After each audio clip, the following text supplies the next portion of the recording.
बीडमध्ये प्रकरणं सुरू आहेत, त्यामध्ये जमीन हडपण्याचा जो आहे तो पुन्हा एकदा एक आरोप समोर आलेला आहे। सारंगी महाजन आपल्यासोबत आहेत, ते आता काही वेळामध्ये मुख्यमंत्र्यांची भेट घेणार आहेत आणि न्याय द्या अशा प्रकारची मागणी करणार आहेत। तुम्ही मुख्यमंत्र्यांना भेटणार आहेत, काय नेमका विषय आहे, किती वाजता भेटणार आहेत?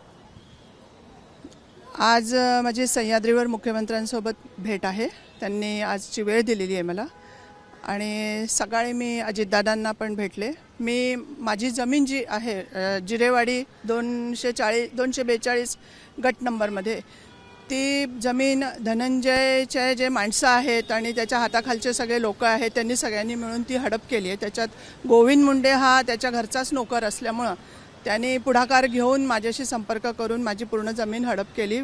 प्रॉपर आम्हाला धाक दाखवून रजिस्ट्री लावून घेतली आणि आम्हाला जोपर्यंत आम्ही रजिस्ट्री लावून व्यवस्थित येत नाही तोपर्यंत त्यांनी आम्हाला सोडलं नाही। ब्लँक पेपरवर 100 रुपयाच्या बॉन्डवर पण सह्या करून घेतल्या, त्याशिवाय परळी सोडू देणार नाही असा त्यांनी धाक दाखवला आम्हाला। म्हणून आम्ही विचार केला की हे सगळं एवढं काय त्या जमिनीमध्ये आहे की त्यांनी आमची पण घेतली। आम्ही 10 वर्ष 16 आज 10च्या वर म्हणजे प्रवीणला जाऊन सुद्धा 14 वर्ष झाले। ह्यांच्या मागे एकदाही मी आलेले नाही की ह्यांच्याकडे कुठले कामं घेऊन गेलेली नाही। ह्यांचं सत्ताकारण, राजकारण, समाजकारण ह्यांना लखलाभ आम्ही आमच्या ह्यांनी राहत होतो, पण ह्यांना आमच्या नावाची जमीन हडप करण्याचं कारण काय होतं? आणि ह्यामध्ये पंकजाचा सुद्धा हात आहे, धनंजयचा पण हात आहे, दोघांचाही हात आहे। कधी हे सगळं प्रकरण घडलंय? हे झाले माझ्याकडनं 6 जूनला 2022ला रजिस्ट्री लावून घेतली आहे आणि आम्हाला इस्सार पावती नंतर पाठवली, जे ब्लँक पेपरवर आमच्याकडनं सह्या करून घेतल्या। त्याच्यानंतर आम्हाला 1 महिन्यानी इस्सार पावती मी मागितली की तुम्ही सही कशावर केली मला दाखवा, मला सांगतच नव्हते ते। मग त्याच्यावर त्यांनी इस्सार पावती पाठवली आणि त्याच्यामध्ये पूर्ण जमिनीचं ट्रान्झॅक्शन आम्ही ऑलरेडी यांच्यासोबत केलेलं आहे असं त्यांनी खोटं लिहिलं आहे त्याच्यामध्ये। आणि हा सगळा फ्रॉड व्यवहार त्यांनी आमच्यासोबत केला आहे। ह्यासाठी मी न्याय मागण्यासाठी दादांकडे गेले होते आज सकाळी, अजितदादांकडे, आणि आता आज साहेबांकडे पण चाललेली आहे, देवेंद्र फडणवीस यांच्याकडे, जे आज गृहमंत्री आहे। 18 ऑक्टोबर 2024ला मी केस टाकलेली आहे कोर्टात, अंबेजोगाई डिस्ट्रिक्ट कोर्टात केस टाकली आहे याच्या, कारण 3 वर्ष ह्याचे निघून जातील। आणि हे सगळं तुम्ही म्हणताय की तुमच्याकडून जमीन लुबाडून घेतली किंवा तुम्हाला हे फ्रॉड केलाय, तुमची कधी धनंजय मुंडे किंवा इतरांशी भेट झाली या संदर्भामध्ये? हो, मला कळलं ना, जसं माझ्यासोबत हे फ्रॉड झालं आणि 3.5 करोडच्या वर असलेली जमीन मला फक्त त्यांनी 21 लाखामध्ये दिली, तर ऑनलाईन ट्रान्झॅक्शन जसं आलं तसं मला माझी जमीन दाखवलीच नाही त्यांनी। मला ती क्युरियोसिटी होती, मी 15 दिवसात जेव्हा बघून आली तोपर्यंत त्यांनी तिथला 2-3 दिवसात त्याचा 7-12 पूर्ण बदलून टाकला होता, जो की नियमाप्रमाणे 15 दिवसानंतर बदलतो, तर तो बदलून टाकला होता। आणि आमच्याऐवजी दुसरे नावं पण चढवले होते, ज्यांना जमीन विकली ते लोक पण मला माहिती नव्हते। आणि ह्या सगळ्या प्रकरणामध्ये मी केस पण टाकलेली आहे। नेमकी ही जमीन कोणाच्या नावावरती केली त्यांनी? ही जमीन आहे गोविंद माधव मुंडे, पल्लवी गीते आणि दशरथ चाटे, ह्या तिघांनाही मी ओळखत नाही।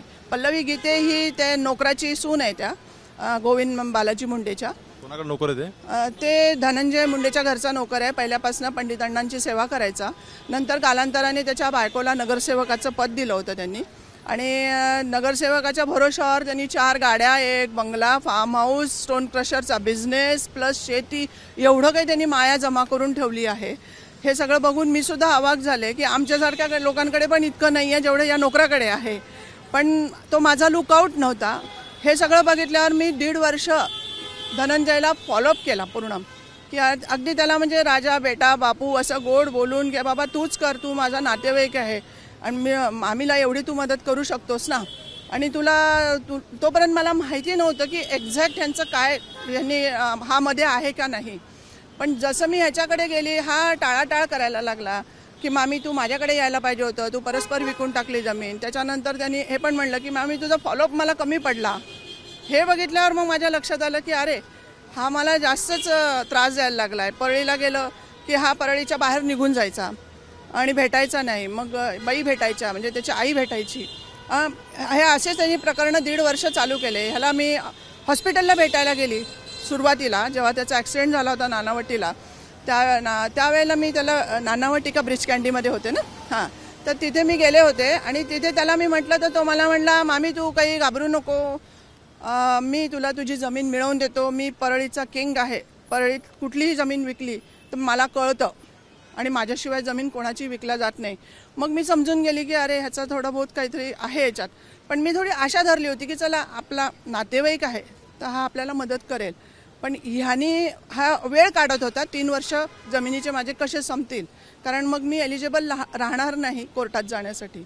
जसं मला कळायला लागलं की ज्या व्यक्तीने माझी जमीन एका नोकराच्या माध्यमातून लाटली ती त्याच व्यक्तीकडे म्हणजे त्या चोराकडेच मी चालली आहे असं मला झालं. म्हणून मग मी सांगितलं की मला आता कोर्टात केस टाकायची आहे. मी संभाजीनगर हायकोर्टचे वकील घेऊन केस टाकली आहे कोर्टात. जे काय आरोप सगळे होत आहेत की ह्या सगळ्या जमिनीमध्ये याच्यामध्ये वाल्मिक कराड यांचा हात सगळ्याच्यात होता, तर तुमच्या याच्यात कशी काय भेट वगैरे झाली किंवा काही तुमचं संबंध आला का? कराडची तर भेट नाही झाली, पण वाल्मिक कराडचा हात असू शकतो. कारण तो वाल्मिक कराडला सांगतो, वाल्मिक कराड ह्या सगळ्या खालच्या लोकांना सांगतो आणि धनंजयचं गोविंद मुंडेचं पण त्याचं घरी येणं जाणं असतं, त्याच्यामुळे असू शकतो, काही सांगता येत नाही. माझी अशी प्रत्यक्ष वाल्मिक कराडची भेट नाही झाली. आणि मला धाक दाखवण्यात आला होता की इथे परळीमध्ये तुम्ही आलात तर वरपर्यंत कळतं पंकजा आणि धनंजयला. आणि जागेविषयी मला असं सांगण्यात आलं होतं की इथे पंकजानी झोपडी बांधली आहे जागेवर, लेटिगेशनची जागा आहे तुमची, झोपडी बांधलेली आहे आणि तिने जोडपं ठेवलं आहे, गाईगुरं चरतात आहे, तर तुम्ही तिथे जमीन बघायला गेलात ती तुम्हाला मिळू देणार नाही. कोण तुम्हाला म्हणा? गोविंद बालाजी मुंडे, ज्याला मध्यस्थी यांनी ठेवलं होतं धनंजय मुंडेंनी, त्यांनी मला असं सांगितलं. मग मी एवढं सांगितल्यानंतर मग मी जरा शांत नाही बसले. मग पंकजा मुंडेंना भेटला कधी परत? मी भेटले नाही तिला, पंकजा मुंडेला नाही भेटली, कारण हा सत्तेत आहे, हा कृषी मंत्री होता, पालकमंत्री होता, ह्याच्याकडे गेले. तिला भेटून काही फायदा नव्हता, पण मी तरी विचार केला होता भेटावं म्हणून, पण मी फारसं तिच्यामध्ये भेटण्यात इंटरेस्ट नाही दाखवला. अजित पवार सकाळी तुम्हाला काय आश्वासन दिले सकाळी भेटल्यानंतर? अजित पवारांनी मला खात्री दिली आहे की मी तुमचं हे प्रकरण मार्गी लावून देतो, खात्री दिली आहे त्यांनी. सीएम कडे काय मागणी करता तुम्ही? सीएम कडे पण सांगणार आहे, कारण ह्याचे कारनामे कळायला पाहिजे ना. यांनी परळीचा बिहारपेक्षा वर्स्ट परिस्थिती करून ठेवलेली आहे. इतक्या जमिनी यांनी लुटल्या आहे, अर्ध्याच्या वर परळी ह्याच्यात असतं आणि हा दुसऱ्यांच्या नावाने जमीन घेतो, 3 वर्ष वाट पाहतो, 3 वर्षांनी हा आपल्या ह्याच्यात कब्जात घेतो जमिनी. असं याचे प्रकरणं चालू आहे. त्याच्यामुळे मला खरं तर वाईट वाटतं त्याला असं बोलण्याविषयी, पण तो वागतोच तसा आहे. आणि त्यांनी नातेवाईकांना नाही सोडलं तर सामान्य जनतेला तो किती लुटत असेल याचा तुम्ही विचार करा आधी. इतके लोक त्रासलेले आहेत इथे. मी जेव्हा 2दा कोर्टाच्या माध्यमातून तिकडे गेले होते ना, तर बसमध्ये मी सर्वे केला. माझी सवय आहे, मी सामाजिक कार्य करते, 11 वर्ष झाले, सगळ्यांशी बोलका स्वभावाने बोलत असते. तर मी त्यांना विचारपूस केली. त्यावेळेला मला कळलं की तिथले लोक त्रासले आहेत ह्याला. ते म्हणले आम्ही ह्याला मत नाही दिलं तर मग हा आमची जमीन लाटतो आणि आम्ही अंगठेवाले असले, काही लोक अडाणी लोक आहेत तिथे, तर आमचे अंगठे लावून घेतो ना आम्हालाच तिथे जमीन कसायला ठेवतो ना आम्हाला पैसे देतो, असंही ते म्हणले. म्हणजे हे लोकांच्या प्रतिक्रिया आहे, माझं काही म्हणणं नाही आहे. मी काही परस्पर कोणाच्या विषयी बोलणार नाही.